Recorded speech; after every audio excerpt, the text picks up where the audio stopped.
EMPSC कट्टा चॅनलचे latest video सर्वात आधी पाहण्यासाठी चॅनलला सबस्क्राइब करा आणि हा बेल आयकॉन दाबायला विसरू नका। नमस्कार विद्यार्थी मित्रांनो, स्पर्धाग्राम या ऑनलाइन एज्युकेशन प्लॅटफॉर्मवरती आपल्या सर्वांचं स्वागत आहे। कंबाईन गट ब अवघ्या काही दिवसांवरती येऊन थांबली आहे। तुमच्या अभ्यासाला, तुमच्या रिव्हिजनला आणखी चांगल्या पद्धतीने बनवण्यासाठी आपण काय घेऊन आलोय तर भूगोल या विषयाचे अतिसंभाव्य प्रश्न घेऊन आलोय। मी अवधूत कल्याणे तुमच्या सर्वांचं स्वागत करतो पुन्हा एकदा आणि अतिसंभाव्य प्रश्नांकडे जाऊयात। पहिला प्रश्न घेऊयात। पहिला प्रश्न काय सांगतोय बघा, जर महाराष्ट्राच्या बाबतीमध्ये ऑक्टोबर नोव्हेंबर महिन्यामध्ये कोकण किनारपट्टीवरती पर्जन्य पडण्याचं काय कारण आहे? कुठला महिना असेल? ऑक्टोबर नोव्हेंबर महिना आहे आणि पर्जन्य कुठं पडतंय? कोकण किनारपट्टीवरती पडतंय। ऑक्टोबर नोव्हेंबर महिना म्हणजे आपल्याकडे जर बघितलं तर कुठला असेल? परतीच्या वाऱ्यांचा कालावधी असेल। परतीचे वारे म्हणजे कुठले असतील? ईशान्य मोसमी वारे। ईशान्य मोसमी वारे जर बघितलं तर ईशान्य मोसमी वारे जमिनीकडून समुद्राकडे जातात, तर ईशान्य मोसमी वारे पाऊस देतील का? तुमच्या डोक्यात ही पहिली गोष्ट येईल, अरे ऑक्टोबर नोव्हेंबर महिना आहे तर परतीचे वारे म्हणजे ईशान्य मोसमी वारे असतील आणि ईशान्य मोसमी वारे पाऊस देतील। पण ईशान्य मोसमी वारे पाऊस देत नाहीत, ही पहिली गोष्ट इलिमिनेट करा। दुसरी गोष्ट, ऑक्टोबर नोव्हेंबर महिना आहे तर नैऋत्य मोसमी वारे असण्याचं काही कारणच नाही। नैऋत्य मोसमी वारे कधी? जून जुलै ऑगस्ट सप्टेंबर एंड। ऑक्टोबर नोव्हेंबर डिसेंबर वाल्या पोर्शन मध्ये ईशान्य मोसमी वारे, पण ईशान्य मोसमी वारे जमिनीकडून समुद्राकडे, तर इकडे पाऊस देतील का? नाही। राहिलं कोण?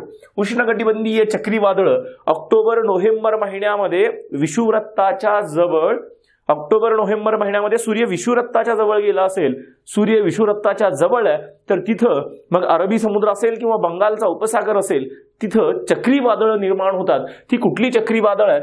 उष्णकटिबंधीय चक्रीवादळ आहेत। आणि ही चक्रीवादळ ज्यावेळेस अरबी समुद्रवाल्या पोर्शनमध्ये निर्माण होतात, कधी कधी आपल्या किनारपट्टीच्या शेजारून जातात किंवा किनारपट्टीवरती येऊन धडकतात। त्याच्यामुळे ऑक्टोबर नोव्हेंबर महिन्यामध्ये महाराष्ट्रात कोकण किनारपट्टीवरती पाऊस पडतो। ही गोष्ट लक्षात घ्या। पर्याय क्रमांक काय असेल? 3 हे उत्तर असेल। प्रश्न क्रमांक 2 कडे जाऊयात। डॉक्टर त्रिवार्ता यांचं वर्गीकरण आहे आपल्याला काय असेल? डॉक्टर त्रिवार्ता यांनी महाराष्ट्राची विभागणी 3 हवामान विभागामध्ये केली आहे। आपल्याला माहिती आहे AM, BS आणि AW वाला पोर्शन। त्याच्यानंतर मग महाराष्ट्राच्या कोणत्या प्रदेशाचा समावेश स्टेपी हवामानाच्या प्रदेशात होतो?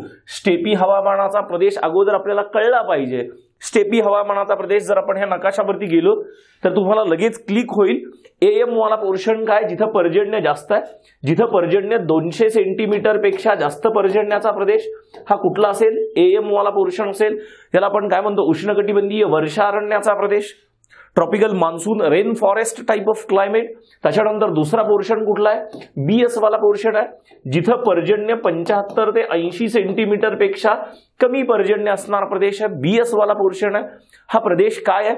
निम्न शुष्क हवामानाचा प्रदेश आहे। इथं पर्जन्य कमी झालंय पण अत्यंत वाळवंटी परिस्थिती निर्माण झाली आहे का नाही? अत्यंत ड्राय झोन निर्माण झालाय का नाही? इथं काय असेल?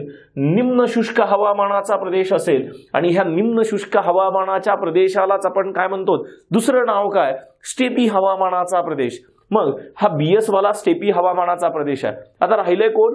AW वाला पोर्शन। AW वाला पोर्शन म्हणजे काय असेल? उष्णकटिबंधीय सवाना प्रकारचा हवामान किंवा उष्णकटिबंधीय दमट व कोरडे प्रकारचा हवामान। हा सवाना प्रकारचा हवामान आहे। इथं जर बघितलं तर स्टेपी प्रकारचं हवामान आहे।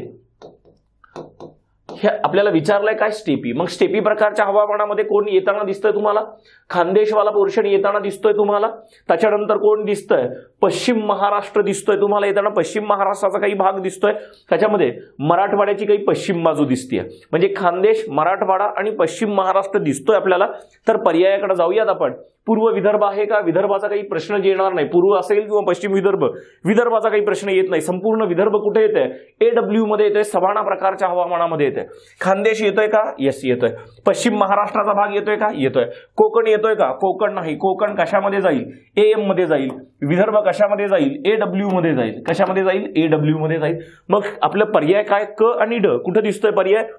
प्रश्न क्रमांक 2 पर्याय काय असेल? तिसरा 3 क्रमांकाचं उत्तर असेल की स्टेपी हवामानाच्या प्रदेशामध्ये आपल्याला खानदेशचा भाग दिसतोय, आपल्याला पश्चिम महाराष्ट्राचा भाग दिसतोय आणि आपल्याला मराठवाड्याची पश्चिम बाजू सुद्धा दिसते, पण पर्यायामध्ये मराठवाडा नाही तर क आणि ड हे उत्तर असेल. आपल्याला हा नकाशा व्यवस्थित माहिती असायला पाहिजे.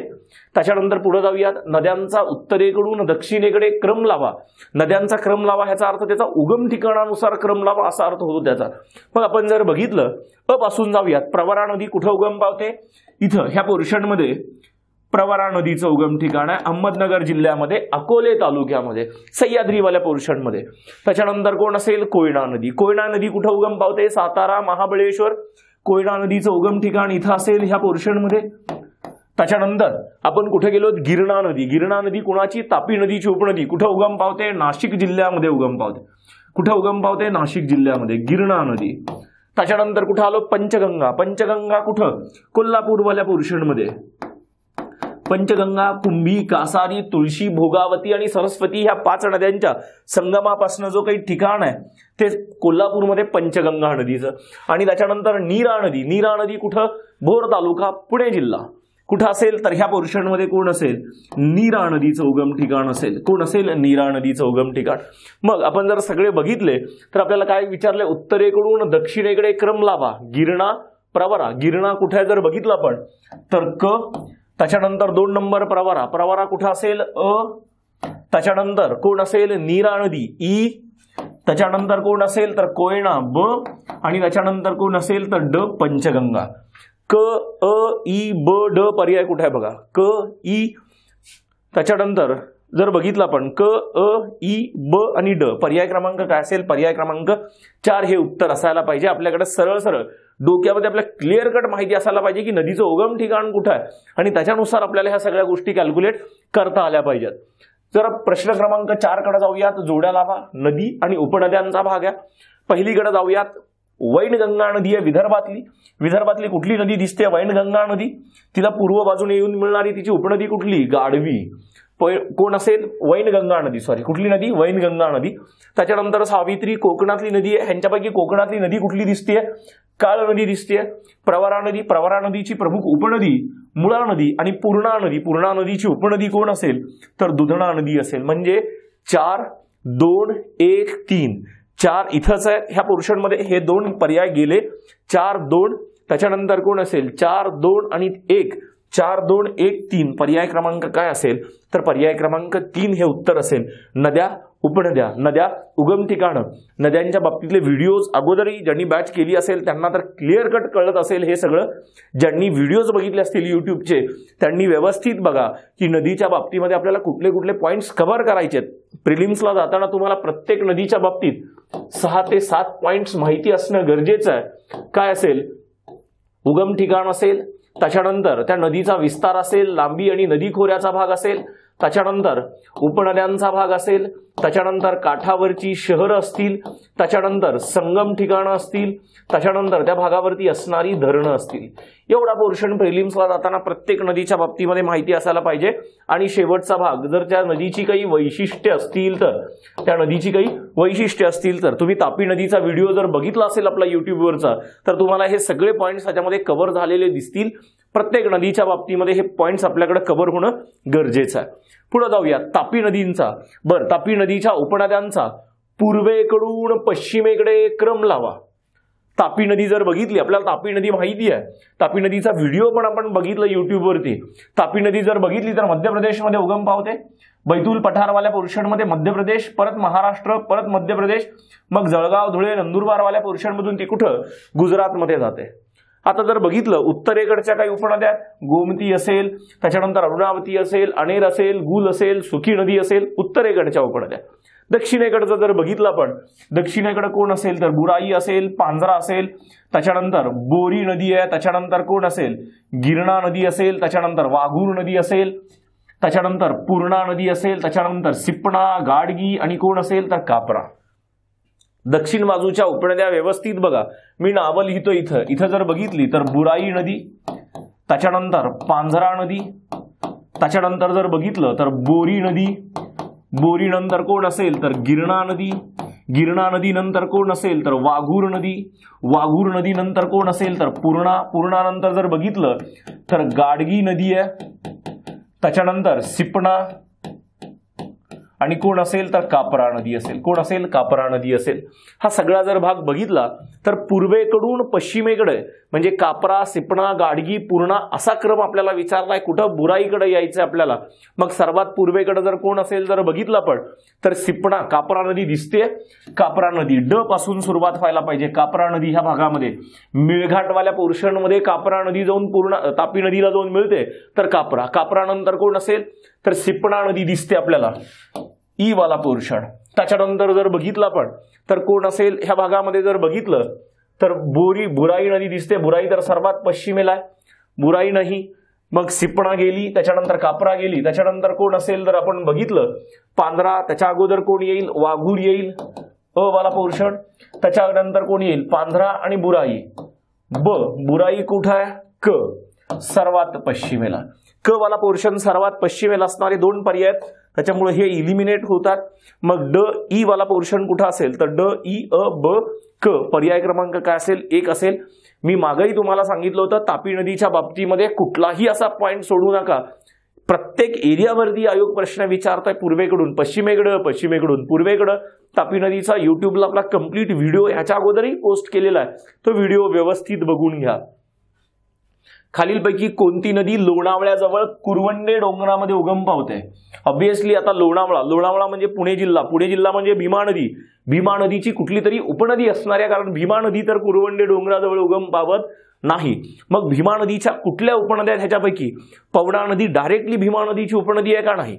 मुठा नदी बघूयात आपण, पवना आणि त्याच्यानंतर कोण असेल इंद्रायणी, पवना डबल झाला इथं पर्यायपणे, पण कुरवंडे डोंगरामध्ये उगम पावणारी लोणावळ्याजवळची, कारण लोणावळ्याला तुम्ही जाता, लोणावळ्याचा जो काही बुशी डॅम आहे त्या बुशी डॅम मध्ये तुम्ही एन्जॉय करता, त्या बुशी डॅम ज्या नदीवरती आहे तीच नदी लोणावळ्याजवळ उगम पावत असेल आणि बुशी डॅम कोणत्या नदीवरती आहे तर इंद्रायणी नदीवरती आहे, तर लोणावळ्याजवळ कुरवंडे डोंगरामध्ये उगम पावणारी नदी कोण असेल? भीमा नदीची उपनदी इंद्रायणी नदी हे उत्तर असेल पर्याय क्रमांक 4। पुढे जाऊयात, खालीलपैकी कोणत्या नदी खोऱ्यात दख्खन लावा बेसाल्टचं आधिक्य नाही असा शब्द विचारलाय, म्हणजे बेसाल्टचं आधिक्य नाही, बेसाल्ट खूप कमी प्रमाणामध्ये आढळतो, बेसाल्ट कमी प्रमाणामध्ये आढळतो तर कुठं? महाराष्ट्राच्या पश्चिम बाजूला सह्याद्रीवाल्या पोर्शनकडे तर बेसाल्टची जाडी अधिक आहे, बेसाल्टची जाडी कुठं कमी होत गेली आहे? हळूहळू आपण जसं जसं पूर्वेला जाऊ तसं तसं बेसाल्टची जाडी काय होत गेली आहे? कमी होत गेली आहे। आणि सर्वात पूर्वेला म्हणजे इथं कोण असेल तर ह्या पोर्शनमध्ये ह्या भागामध्ये कोण असेल तर वैनगंगा नदी असेल, कोण असेल? वैनगंगा नदी। आपण जर बघितलं तापी नदी ह्या पोर्शन मध्ये येते, तर इथं बेसाल्टचं आधिक्य कमी आहे का नाही? हा पर्याय नसेल, तापी नदीची उपनदी नाही, पूर्णा सुद्धा नाही, बुराई परत कोण असेल तर तापी नदीची उपनदी आहे, त्याच्यामुळे पर्याय काय असेल? पर्याय क्रमांक 3 हे उत्तर असेल की वैनगंगा नदी खोऱ्यामध्ये काय आहे? वैनगंगा नदी खोऱ्यामध्ये बेसाल्टचं आधिक्य नाही, पूर्वेकडे बेसाल्टची जाडी काय होत गेली आहे? कमी होत गेली आहे। त्याच्यानंतर खालीलपैकी कोणत्या जिल्ह्याची सीमा एकाही राज्याला लागू नाही? जर आपण जिल्हे बघितले, नांदेड कुठे आहे? इथं आहे। नांदेडला जर बघितलं तर तेलंगणा, नांदेडला जर बघितलं तर कुणाची सीमा लागून आहे? तेलंगणा आणि कर्नाटकची सीमा लागून आहे, नांदेड तर नाही। भंडारा कुठं असेल तर भंडाऱ्याला मध्य प्रदेशची सीमा लागून आहे, म्हणजे भंडारा पण नाही। त्याच्यानंतर मग बुलढाणा असेल, बुलढाण्याला जर बघितलं पण तर बुलढाण्याला परत मध्य प्रदेशची सीमा लागून आहे, म्हणजे बुलढाणा पण नाही। राहिलं कोण? हिंगोली, पर्याय क्रमांक इथे जर बघितलं पण हिंगोली वाला पोर्शन, तर हिंगोलीला एकाही इतर कुठल्या राज्याची सीमा लागून नाही, पर्याय क्रमांक काय असेल? पर्याय क्रमांक 3 हे उत्तर असेल। 9व्यावरती जाऊयात, प्रश्न क्रमांक 9, महाराष्ट्राचा सर्वसाधारण आकार त्रिकोणाकृती आहे असं म्हटलं गेलं। आपण जर नकाशा बघितला महाराष्ट्राचा तर महाराष्ट्राचा आकार कसा आहे? त्रिकोणाकृती आकार आहे म्हणतो आपण महाराष्ट्राचा आकार कसा आहे? त्रिकोणाकृती आकार असणारा महाराष्ट्र आहे, बरोबर आहे। हे विधान काय असेल तर विधान बरोबर असेल। किनारपट्टीच्या लांबीच्या बाबतीत मध्ये महाराष्ट्राला जी काही 720 किलोमीटर लांबीची किनारपट्टी लाभली आहे तिच्या बाबतीमध्ये महाराष्ट्र कितव्या क्रमांकावरती आहे? ह्यांचं म्हणणं आहे 3ऱ्या क्रमांकावरती आहे, पण हे विधान काय असेल तर हे विधान चुकीचं आहे। महाराष्ट्र किनारपट्टी लाभलेल्या राज्यांच्या बाबतीमध्ये कितव्या क्रमांकावरती आहे तर 4थ्या क्रमांकावरती आहे, कारण सर्वाधिक जास्त किनारपट्टी गुजरात, त्याच्यानंतर दुसरा भाग कोण असेल तर तामिळनाडू, तिसरं राज्य कोण असेल तर आंध्र प्रदेश, चौथं राज्य कोण असेल तर महाराष्ट्र असेल. कोण असेल? महाराष्ट्र चौथं राज्य आहे. मग कोण असेल तर मग केरळवाला पोर्शन, मग ओडिसा, मग कर्नाटक, मग पश्चिम बंगाल, मग गोवा. हा सगळा भाग महाराष्ट्र किनारपट्टी लाभलेल्या राज्यांच्या बाबतीत किनारपट्टीच्या लांबीनुसार कितव्या क्रमांकावरती आहे? चौथ्या क्रमांकावरती आहे, तिसऱ्या नाही. विधान चुकीचं असेल. महाराष्ट्रात सर्वाधिक महानगरपालिका कोकण विभागात आहेत. हे विधान जर बघितलं आपण, हे विधान रिसेंटली एक महाराष्ट्रामध्ये नवीन महानगरपालिका निर्माण झाली आहे आता, इचलकरंजी महानगरपालिका कोल्हापूर जिल्ह्यामध्ये. त्याच्यामुळे महाराष्ट्रातले महानगरपालिकांची संख्या किती झाली आहे? 28 झाली आहे. आणि महाराष्ट्रात जर बघितलं तर महाराष्ट्रामध्ये सर्वाधिक जास्त महानगरपालिका कोणत्या जिल्ह्यात आहेत? तर ठाणे जिल्ह्यात आहेत. जर आपण पूर्ण कोकण विभागाचा जर बघितला तर 9 ते 10 महानगरपालिका एकट्या कोकण विभागात आहेत. तर हे विधान काय असेल? बरोबर असेल. ही गोष्ट लक्षात ठेवा. इथं कुठेतरी रिसेंटली नवीन महानगरपालिका झाली 28वी इचलकरंजी कोल्हापूर जिल्ह्यामध्ये. महानगरपालिकांच्या बाबतीमध्ये महाराष्ट्र देशात पहिल्या क्रमांकावरती आहे. सर्वाधिक जास्त महानगरपालिका जर कुठल्या राज्यात असतील तर महाराष्ट्रामध्ये. 2 नंबरला यूपी आहे. 2 नंबरला कोण असेल? यूपी असेल. हे विधान काय असेल? बरोबर असेल. ह्याच्यापैकी आपल्याला पर्याय काय विचारलाय? योग्य विधाने विचारा, योग्य विधाने ओळखा, आणि क असा योग्य पर्याय. पर्याय क्रमांक काय असेल? पर्याय क्रमांक 1 असेल. ब काय असेल? चुकीचं असेल. ब चुकीचं असेल. ही गोष्ट व्यवस्थित लक्षात ठेवा. 10 तालुक्यांच्या संख्येनुसार चढता क्रम लावा. तालुक्यांच्या संख्येनुसार चढता क्रम लावा. सरळ सरळ नावं लिहा. इथं नागपूर 64, पुणे 58 तालुक्यात, नाशिकवाला पोर्शन असेल तर 54, अमरावती असेल तर 56. अमरावती असेल तर 56 तालुके. आपल्याला माहिती आहे सर्वाधिक जास्त तालुके छत्रपती संभाजीनगर विभाग, त्याच्यानंतर सर्वात कमी तालुके कोकण विभागामध्ये. मग आपल्याला मधला पोर्शन दिला कुठला तरी, चढता क्रम लावा. चढता क्रम म्हणजे नाशिक अगोदर येईल, कमीवाला पोर्शन, त्याच्यानंतर अमरावती येईल, त्याच्यानंतर पुणे येईल, आणि त्याच्यानंतर कोण असेल तर नागपूर असेल. अ, क, ड आणि ब. अ, क, ड आणि ब. पर्याय क्रमांक काय असेल? पर्याय क्रमांक 1 वरती असेल. सरळ सरळ गोष्टी डोक्यामध्ये असायला पाहिजेत आपल्या. त्याच्यानंतर खालीलपैकी कोणत्या कालखंडामध्ये किंवा कोणत्या पिरियडमध्ये महाराष्ट्र पठाराची निर्मिती झाली आहे? आपल्याला माहिती आहे महाराष्ट्र पठार कशामुळे निर्माण झालंय तर भ्रंशमूलक ज्वालामुखीमुळे. भ्रंशमूलक ज्वालामुखी म्हणा किंवा भेगीय ज्वालामुखी म्हणा. ह्या भ्रंशमूलक किंवा भेगीय ज्वालामुखीमुळे महाराष्ट्र पठाराची निर्मिती झाली आहे. आणि महाराष्ट्र पठाराच्या निर्मितीचा कालखंड जर बघितला तर 135 दशलक्ष वर्ष, 135 दशलक्ष वर्ष ते 70 दशलक्ष वर्ष हा कालखंड. ह्या कालखंडामध्ये वेगवेगळ्या कालखंडामध्ये 135 ते 70 दशलक्ष वर्ष ह्या कालखंडामध्ये 29 ते 30 वेळेस भ्रंशमूलक किंवा भेगीय ज्वालामुखीचे उद्रेक होऊन बेसिक लावारसापासून कोणाची निर्मिती आहे तर महाराष्ट्र पठाराची निर्मिती आहे. मग 135 दशलक्ष वर्ष ते 70 दशलक्ष वर्ष हा कालखंड ह्यांच्यापैकी कुठे येतो जर बघितलं आपण तर क्वाटर्नरी असेल का कार्बोनिफेरस असेल का कॅम्ब्रियन असेल का क्रेटेशियस कालखंड. तर काय असेल? क्रेटेशियस कालखंड म्हणून हा भाग ओळखला जातो. कुठला कालखंड म्हणून ओळखला जातो? क्रेटेशियस कालखंड म्हणून ओळखला जातो. ही गोष्ट लक्षात ठेवा. एमपीएससी ऑलरेडी ह्या पोर्शनवरती येऊन गेली आहे की कोणत्या प्रकारच्या ज्वालामुखीमुळे महाराष्ट्र पठाराची निर्मिती आहे हा प्रश्न येऊन गेलाय. महाराष्ट्र पठाराची निर्मिती किती दशलक्ष वर्षापूर्वी झाली आहे ह्याच्यावरती प्रश्न येऊन गेले. नेमकं ह्याच्यावरती जर आता एमपीएससीने विचारलंय कोणत्या प्रकारच्या लावारसापासून निर्मिती झाली आहे, कोणत्या प्रकारचा खडक आहे, हे सगळे प्रश्न विचारून झालेत. आता विचारलं काय जाऊ शकतं तर 135 दशलक्ष वर्ष ते 70 दशलक्ष वर्ष हा जो काही कालखंड आहे महाराष्ट्र पठाराच्या निर्मितीचा त्याचं नाव काय, तो कुठल्या प्रकारच्या नावामध्ये येतो तर क्रेटेशियस कालखंडामध्ये येतो. ही गोष्ट व्यवस्थित लक्षात ठेवा. एमपीएससी त्याच गोष्टी फक्त फिरून फिरून विचारते, एक एक स्टेप पुढे जाते. आपल्यालाही एक स्टेप एमपीएससीच्या पुढे जायचं आहे तर आपण पण नाव बघून जाऊया. चला पुढच्या प्रश्नाकडे जाऊयात. प्रश्न क्रमांक 11 झाल्यानंतर आपण काय बघणार आहे तर प्रश्न क्रमांक 12. आपण जर बघितलं प्रश्न काय सांगतोय, उत्तरेला डहाणू तालुक्यापासून दक्षिणेला सावंतवाडी तालुक्यापर्यंत.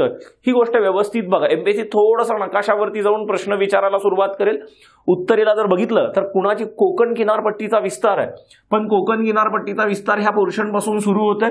सर्वात उत्तरेला आपण नावं पण बघितलेत. सर्वात उत्तरेला डहाणू पासून नाही तर तलासरी तालुक्यापासून, कुठला तालुका आहे तलासरी तालुका, ह्या पोर्शन मध्ये जर बघितलं आपण तर तलासरीवाल्या पोर्शन पासून, त्या तलासरीवाल्या पोर्शन पासून कोण सुरू होत आहे तर कोकण सुरू होत आहे, डहाणू पासून सुरू होत नाही. पण दक्षिणेला मात्र सावंतवाडी तालुका आहे, दक्षिणेला मात्र सावंतवाडी तालुका आहे, पण उत्तरेला डहाणू पासून नाही. तर काय असेल विधान अ चुकीचं असेल. ब वरती जाऊयात. कोकण हा कमी उंचीचा सखल व डोंगरदऱ्यांनी व्यापलेला भाग आहे. सखल आहे का तर हो, कोकण किनारपट्टी मैदानी प्रदेश म्हणतो आपण, मैदानी प्रदेश आहे. तर उंची 300 मीटर पेक्षा कशी असेल, 300 मीटर पेक्षा कमी उंचीचा भाग असेल. काय असेल 300 मीटर पेक्षा कमी उंचीचा भाग आहे, सखल भाग आहे. जर आपण दक्षिणेकडचा भाग बघितला, रत्नागिरी जिल्हा आणि सिंधुदुर्ग जिल्हा जर बघितला तर हा रत्नागिरी आणि सिंधुदुर्ग जिल्हा सह्याद्रीच्या डोंगरांनी व्यापलेला भाग आहे, डोंगराळ प्रदेश आहे, डोंगरदऱ्यांनी व्यापलेला प्रदेश आहे. तर काय असेल विधान ब बरोबर आहे, विधान ब योग्य आहे. आपल्याला काय विचारलं, योग्य विधाने विचारा, तर पर्याय क्रमांक काय असेल, पर्याय क्रमांक 2. कोकणाची उंची जास्त नाहीये, खलाटी वलाटीवाला पोर्शन जर बघितला तर जास्तीत जास्त उंची 300 मीटर पर्यंत आहे. तर त्याला आपण उंचीचा कमी उंचीचा सखल प्रदेश म्हणतो. डोंगर दऱ्यांनी व्यापलेला आहे का तर हो, रत्नागिरी सिंधुदुर्गवाल्या पोर्शन मध्ये अनेक डोंगर आहेत, सह्याद्रीचे डोंगर ह्या भागामध्ये पसरलेले आहेत. तर काय असेल पर्याय क्रमांक 2 हे उत्तर असेल. थोडासा प्रमोशनचा भाग, कंबाईन परीक्षा जवळ आली आहे आणि तुम्हाला वाटते आणखी आपल्याला जॉग्रफीमध्ये आणखी जास्तीत जास्त मार्क मिळायला पाहिजेत. नो डाऊट जॉग्रफी सोपा विषय आहे, पण आउट ऑफ मार्क्स मिळू शकतात, 13, 14, 15 मार्क्स मिळू शकतात. ज्यांना वाटते असं आणखी की आपली तयारी थोडीशी बाकी आहे, थोडंसं आणखी आपल्याला काहीतरी वेगळं असायला पाहिजे, तर त्या लोकांनी संपूर्ण भूगोल एक साधारणतः 38 ते 39 लेक्चरची बॅच आहे. तुमची बॅच ही 8 दिवसामध्ये बघून कंप्लीट होईल, ज्याच्यासोबत तुम्हाला सगळ्या नोट्स उपलब्ध आहेत. अशी बॅच स्पर्धाग्रामवरती उपलब्ध आहे. ज्यांना वाटतं आता आपला अभ्यास एकदम चांगला झालाय, आपल्याला एकदम फायनल रिव्हिजनची गरज आहे, त्यांच्यासाठी ही जर बॅच बघितली, वन डे रिव्हिजन बॅच, फक्त 9 ते 10 तासांची बॅच आहे. 9 ते 10 तासामध्ये सगळा जॉग्रफी बघून ऐकून रिव्हिजन सहित पूर्ण होईल. ह्या दोन्ही बॅचेस कुठे आहेत तर स्पर्धाग्रामवरती उपलब्ध आहेत, अत्यंत माफक फीस मध्ये. पुढे जाऊयात आपण प्रश्न क्रमांक 13 कडे जाऊयात. खालीलपैकी कोणत्या किनाऱ्याजवळ सागरी गुहा आढळतात? सागरी लाटांच्या अपक्षरण कार्यामुळे झीज कार्यामुळे निर्माण होणारे हे भूरूप आहे सागरी गुहा, सी केव्ज ज्याला म्हणतो आपण. आणि अशा सी केव्ज महाराष्ट्रामध्ये कुठल्या किनारपट्टीच्या जवळ आढळतात तर मालवण किनारपट्टीच्या जवळ आपल्याला अशा प्रकारच्या सागरी गुहा बघायला मिळतात. पुढे जाऊयात. प्रश्न क्रमांक 14, मूल टेकड्या किंवा पेरजागड टेकड्या खालीलपैकी कोणत्या जिल्ह्यात आढळतात? तर आपल्याला माहिती असायला पाहिजे, चिमूर टेकड्या, मूल टेकड्या, पेरजागड टेकड्या ह्या कोणत्या जिल्ह्यामध्ये आहेत तर ह्या चंद्रपूर जिल्ह्यामध्ये आहेत. मग गडचिरोलीमध्ये कोण आहे आपल्याला माहिती आहे, सुरजागड. कोण असेल, सुरजागड, भामरागड. त्याच्यानंतर जर बघितलं सुरजागड असेल, भामरागड असेल, चांदूरगड असेल, ह्या सगळ्या टेकड्या कुठे आहेत? गडचिरोलीमध्ये आहेत. गोंदियामध्ये गेलात तर गोंदियामध्ये आपल्याला माहिती आहे दरकेसा टेकड्या आहेत. गोंदियाच्या ईशान्य बाजूला नागपूरमध्ये आलात तर गरमसूर टेकड्या असतील, मनसर टेकड्या असतील, ह्या कुठे आहेत? नागपूर जिल्ह्यामध्ये आहेत. आपल्याला काय विचारलंय, मूल आणि पेरजागड ह्या कुठे आहेत तर चंद्रपूर जिल्ह्यामध्ये आहेत. पर्याय क्रमांक 2. अयोग्य विधाने ओळखा. अयोग्य विधान काय विचारलंय, मालवण हे भारतातलं पहिलं राष्ट्रीय सागरी अभयारण्य आहे. मालवण हे भारतातलं पहिलं राष्ट्रीय सागरी, महाराष्ट्रातलं म्हणत नाहीत, भारतातलं म्हणतात. आणि हे विधान काय असेल तर विधान चुकीचं असेल, कारण मालवण हे महाराष्ट्रातलं पहिलं सागरी अभयारण्य आहे आणि भारतातलं 3ऱ्या क्रमांकाचं सागरी अभयारण्य आहे. पहिलं तामिळनाडूमध्ये, दुसरं गुजरातमध्ये, तिसरं कुठं असेल तर तिसरं महाराष्ट्रामध्ये. तर मालवण हे भारतातलं 3ऱ्या क्रमांकाचं राष्ट्रीय सागरी अभयारण्य आहे. त्याच्यामुळे विधान काय असेल, चुकीचं असेल. संजय गांधी राष्ट्रीय उद्यानाला फुलपाखरांचे स्वर्ग म्हणतात. विधान काय असेल, चुकीचं असेल. संजय गांधी राष्ट्रीय उद्यानाला फुलपाखरांचं स्वर्ग म्हणत नाहीत. चांदोली राष्ट्रीय उद्यानाला, जे सातारा, सांगली, कोल्हापूर आणि रत्नागिरी ह्या जिल्ह्यांच्या भागामध्ये जे चांदोली राष्ट्रीय उद्यान निर्माण झालंय, त्या राष्ट्रीय उद्यानांना तिथं फुलपाखरांच्या प्रजाती प्रचंड मोठ्या प्रमाणात आढळतात, तर त्यांना फुलपाखरांचं स्वर्ग म्हटलं गेलंय. संजय गांधी राष्ट्रीय उद्यानाला नाही. दोन्ही विधानं कशी आहेत, अयोग्य आहेत.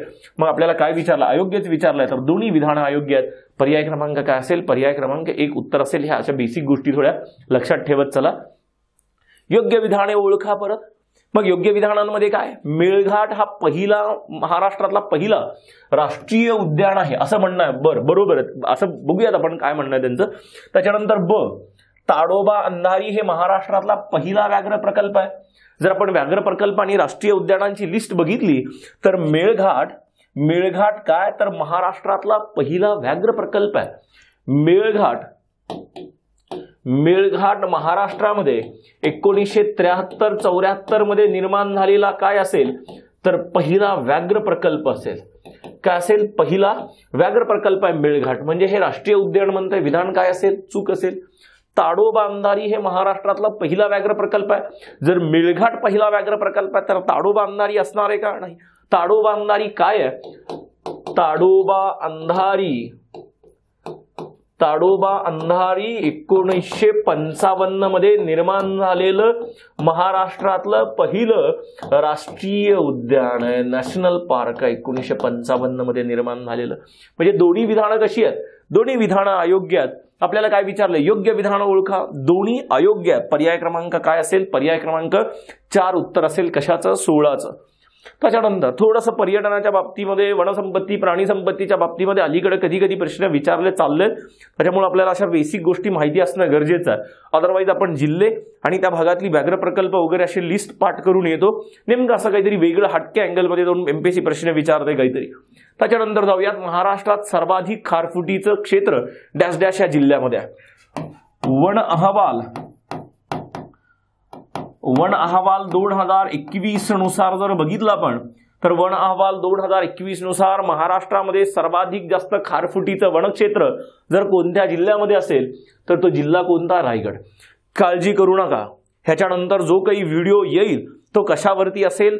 महाराष्ट्र वन अहवाल 2021 आणि भारत वन अहवाल 2021 ह्या दोन्हीवरती जी काही रिक्वायरमेंट आपल्याला परीक्षेला आहे, जो काही बेसिक डेटा आपल्याला परीक्षेला लागणार आहे, त्याच्या रिलेटेड वन अहवालाच्या रिलेटेड सगळ्या गोष्टी तुम्हाला ह्याच्या पुढच्या व्हिडिओमध्ये, ह्याच्यानंतर जो काही व्हिडिओ येईल तो कशावरती असेल तर वन अहवालावरती असेल. काळजी करू नका. प्रिलिम्सला जाण्याच्या अगोदर अत्यंत सुटसुटीत सोप्या भाषेमध्ये आणि कमी डेटामध्ये जास्ती मार्क कव्हर करणारा वन अहवाल तुमच्या समोर असेल युट्यूबच्या व्हिडिओवरती.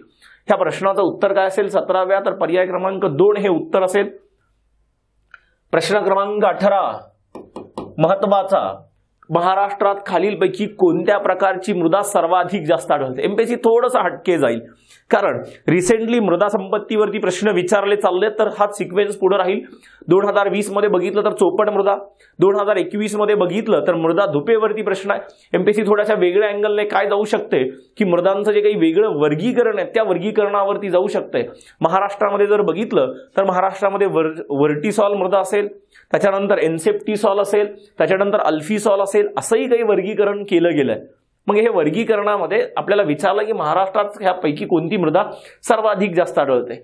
एन्सेप्टिसॉल मृदा जर बघितली आपण तर एन्सेप्टिसॉल मृदा कुठे आढळते? ही थोडीशी विकसित असणारी मृदा आहे.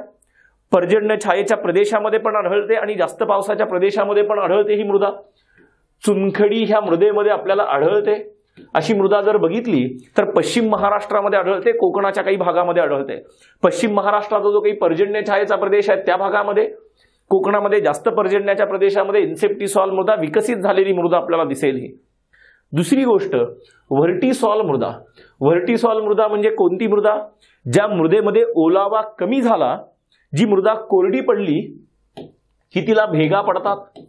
कोरडी पडली की तिला काय होतात? जी मृदा कोरडी पडली की तिला काय पडतात? भेगा पडतात. आणि पाऊस पडला की त्या भेगा नष्ट होऊन ती जमीन किंवा ते मातीचे कण एकत्र येतात. अशी कोणती मृदा आहे महाराष्ट्रामध्ये की जी ओलावा कमी झाला, कोरडी पडली की भेगा पडतात, भेगाळते आणि पाऊस पडला की परत त्या भेगा नष्ट होतात, मातीचे कण एकत्र येतात? कुठल्या प्रकारची मृदा म्हणतोय आपण ह्याला? रेगूर प्रकारची मृदा महाराष्ट्रामध्ये, तिला आपण व्हर्टिसॉल प्रकारची मृदा म्हणतो. आणि महाराष्ट्रामध्ये सर्वाधिक जास्त कोणत्या प्रकारची मृदा सर्वाधिक जास्त आढळते? तर व्हर्टिसॉल प्रकारची मृदा आपल्याला सर्वाधिक जास्त आढळते. अल्फिसॉल कुठे आहे? अल्फिसॉल जर बघितलं तर दक्षिण कोकणामध्ये. अल्फिसॉल कुठे आहे? दक्षिण कोकणामध्ये अत्यंत जास्त पर्जन्य असणाऱ्या भागामध्ये. अत्यंत जास्त पर्जन्य असणाऱ्या भागामध्ये कुठल्या प्रकारची मृदा आढळते? तर अल्फिसॉल प्रकारची मृदा आढळते. एंटीसॉल प्रकारची मृदा पण आढळते. तर एंटीसॉल प्रकारची मृदा कुठं, जी कमी विकसित आहे आणि महाराष्ट्रामध्ये माळरानावरती जी काही कमी विकसित मृदा आढळते तिला आपण एंटीसॉल प्रकारची मृदा म्हणतो. ह्या 4 प्रकारच्या मृदा, सर्वाधिक जास्त प्रमाण कशाचं आहे, व्हर्टिसॉल प्रकारच्या मृदेचं आहे. ही गोष्ट लक्षात ठेवा. प्रिलिम्सला असे एखादे 2 गुगली प्रश्न आपल्याला असू शकतात. त्याच्यामुळे पर्याय क्रमांक उत्तर काय असेल तर पर्याय क्रमांक 2 हे उत्तर असेल. 19व्या प्रश्नावरती येऊयात. महाराष्ट्रामध्ये विंध्यन प्रकारचे खडक प्रामुख्याने कोणत्या जिल्ह्यात आढळतात. आपल्याला माहिती आहे कोकणामध्ये जर गेलो आपण तर कोकणामध्ये जांभा खडक आहे. तिथे दुसरे काही खडक आढळण्याची शक्यता खूप कमी आहे. थोड्याफार प्रमाणात कोकणामध्ये सिंधुदुर्ग जिल्ह्यामध्ये धारवाड खडक आढळतो. कोकणाचा विषय संपला. मग मराठवाडा असेल, खानदेश असेल, पश्चिम महाराष्ट्र असेल, मोस्टली बेसाल्ट खडक आढळतो. तोही भाग गेला. विदर्भामध्ये पश्चिम विदर्भवाला जर भाग बघितला, अमरावती, बुलढाणा, यवतमाळ, वाशिम, त्या भागामध्ये वर्धावाला पोर्शन काय आढळतो तर परत बेसाल्ट आढळतो. मग आर्कियन, कडप्पा आणि विंध्ययन हे कुठे आढळतात तर पूर्व विदर्भामध्ये आढळतात. पूर्व विदर्भवाल्या पोर्शनमध्ये त्यातल्या त्यात विंध्ययन खडक प्रामुख्याने कुठे आढळतात तर विंध्ययन खडक प्रामुख्याने चंद्रपूरमध्ये. विंध्ययन खडक प्रामुख्याने कुठं, चंद्रपूर जिल्ह्यामध्ये. पर्याय क्रमांक काय असेल, पर्याय क्रमांक 3 हे उत्तर असेल. अशा गोष्टी आपल्याला माहिती असायला पाहिजेत. कोणत्या प्रदेशात भाबर मृदा आढळते. एमपीएससी मुद्दा म्हणून असं काहीतरी वेगळं थोडंसं विचारण्याचा प्रयत्न करते. वेगळं नाही पण कन्फ्यूज करण्याचा प्रयत्न करते. कन्फ्यूज काय, भाबर मृदा. भाबर मृदा ही संकल्पना कशाशी संबंधित आहे आपल्याला माहिती आहे. आपण गाळाचे मैदान बघितलेत. भारतामध्ये गाळाचे मैदान आहेत आणि ह्या गाळाच्या मैदानाच्या वर्गीकरणामध्ये ह्या गाळाच्या मैदानाचं वर्गीकरण 4 प्रकारे करण्यात आलंय. भाबर, त्याच्यानंतर तराई, त्याच्यानंतर भांगर आणि त्याच्यानंतर काय असेल तर खादर. काय असेल, खादर. मग भाबर ही संकल्पना कशाची आहे, गाळाच्या मैदानाची. गाळाचे मैदान कशापासून निर्माण झाले तर नद्यांनी वाहून आणलेल्या गाळापासून निर्माण झाले. मग नद्यांनी वाहून आणलेल्या गाळाची मृदा महाराष्ट्रामध्ये कोणत्या भागामध्ये आहे तर तो एकच विभाग आहे. कुठला, कोकण विभाग. महाराष्ट्रामध्ये नद्या समुद्राला जाऊन कोणत्या भागामध्ये मिळतात तर कोकणामध्ये. मराठवाड्यात, विदर्भात नद्या समुद्राला जाऊन मिळतात का नाही, मराठवाड्यामध्ये जाऊन मिळतात का नाही, खानदेशमध्ये मिळतात का नाही. नद्या ज्या भागामध्ये समुद्राला जाऊन मिळतात त्याच भागामध्ये काय निर्माण होईल, गाळाची मृदा निर्माण होईल. जर प्रामुख्याने जर बघितलं किनारपट्टीच्या भागावरती आणि ह्या गाळाच्या मृदे रिलेटेड ही संकल्पना आहे भाबर मृदा. तर महाराष्ट्रामध्ये भाबर मृदा थोड्याफार प्रमाणात कुठे आढळते तर कोकणवाल्या परिसरामध्ये आढळते, कोकणाच्या भागामध्ये आढळते. गोष्ट थोडीशी वेगळ्या अँगलने विचारून आपल्याला कन्फ्यूज करण्याचा प्रयत्न असतो. गोष्टी थोडासा शांततेने बघा. तुम्ही सगळ्या गोष्टी वाचलेल्या आहेत, तुम्ही सगळ्या गोष्टींचा अभ्यास केलाय. फक्त आपल्याला ती इंटरलिंक करण्याची जी काही कला आहे ती आपल्याला त्या 1 तासामध्ये जमली पाहिजे. अदरवाईज तुम्ही फक्त ह्याचा प्रयत्न करू नका की मी काय पाठ करून आलोय, काय पाठ करून आलाय हे जर आठवत बसाल तर ही लिंक जनरेट होणार नाही आणि आपल्याला उत्तर शोधता येणार नाही. त्याच्यामुळं आपण काय अभ्यास केलाय आणि त्याच्यामधून हे उत्तर निघतंय का ह्याची लिंक जनरेट करण्याचा प्रयत्न करा, ना की तुम्ही काय पाठ केले हे आठवण्याचा प्रयत्न करा. पाठांतरणावरती भर देऊ नका. शेवटचा टप्पा आहे, गोष्टी रिकॉल करण्यासाठी थोड्याशा गोष्टी लिंक करण्याचा प्रयत्न करा. डोकं शांत ठेवा. अभ्यास तुमचा बऱ्यापैकी सगळा झालाय, व्यवस्थित रिव्हिजन पण चालू आहे तुमचं. फक्त डोक्यामध्ये काय असायला पाहिजे, शांतता असायला पाहिजे. थोडंसं पेपर प्रॅक्टिस करा. संभाव्य प्रश्नांचे असे काही व्हिडिओज बघा, सगळे व्हिडिओज बघा. कुठलेही तुम्हाला जे योग्य, सगळे जे व्हिडिओ तुम्हाला चांगले वाटतील अशा प्रकारचे व्हिडिओ बघा. सोबत अशा प्रकारच्या आणखी काही आपण व्हिडिओज आपल्या स्पर्धाग्राम ई-एमपीएससी कट्टा या यूट्यूब चॅनलवरती पोस्ट करतोय, ते पण व्हिडिओज बघा. ह्या सगळ्या व्हिडिओचा तुम्हाला नक्की फायदा होईल आणि तुम्ही हा फायदा करून घ्याल ही अपेक्षा. चला, हा भाग सगळा होता आजच्या संभाव्य प्रश्नांचा. पुढे इथून पुढे आणखी काही असे काही, जसं मी वन अहवालावरती सांगितलं, इथून येणारा दुसरा व्हिडिओ ह्याच्यानंतरचा कुठला असेल तर वन अहवालावरचा असेल. त्याच्यानंतर आणखी काही संभाव्य प्रश्नांचे व्हिडिओ येत राहतील. हे व्हिडिओ बघत चला, तुमच्या मित्रांना सांगा, शेअर करा, ई-एमपीएससी कट्टा सबस्क्राईब करा. पुढच्या व्हिडिओमध्ये भेटेपर्यंत थांबूयात इथंच. धन्यवाद.